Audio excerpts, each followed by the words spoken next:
6 अगस्त 1945 द्वितीय विश्व युद्ध की वह घिनौनी सुबह जो मैं आपको आज याद दिलाने आई हूँ, जो अमेरिका और जापान के बीच हुआ था।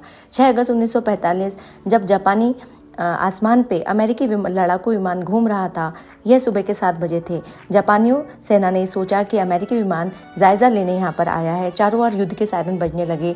वह चाहते तो अपना विमान भेज करके युद्ध को टाल सकते थे, लेकिन जापानियों की आर्थिक स्थिति इतनी कमज़ोर हो चुकी थी कि वह विमान न भेज पाए। उसके थोड़ी देर बाद ही एक भयानक धमाका हुआ और धमाके के साथ तेज रोशनी हुई और उसके बाद चारों ओर लाशें ही लाशें। फ्यूजियो जो उस धमाके में बचे वह बताते हैं कि वे अपनी माँ के साथ नाश्ता कर रहे थे। एक बड़ी रोशनी के साथ एक बम गिरा और पहले तो वह अंधे से हो गए, फिर लगा कि धरती हिलने लगी। जब थोड़ी देर बाद वह उठे तो उनका एक हाथ उनके साथ नहीं था और देखा कि उनकी माँ भी इस दुनिया में नहीं थी। वहीं नागासाकी की कहानी भी कुछ अलग नहीं थी। वहाँ की स्कूल छात्रा बताती हैं कि युद्ध का सायरन सुन करके हमारे टीचर ने हमें बंकर में छुपने के लिए कहा, मगर छात्र खुले मैदान में चले गए।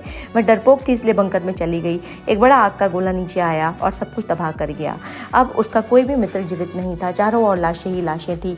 और सोवियत रूस ने भी जब जापान के खिलाफ मोर्चा खोल दिया तो 6 दिन के बाद जापान ने आत्मसमर्पण करने का निर्णय ले लिया। ये द्वितीय विश्व युद्ध तो समाप्त हो गया, लेकिन इसमें बड़े बड़े जख्म दे गया, जिन जख्मों की हम कल्पना भी नहीं कर सकते हैं। हिरोशिमा और नागासाकी अब पूरी तरह से तबाह हो चुके थे। द्वितीय विश्व युद्ध में परमाणु बम के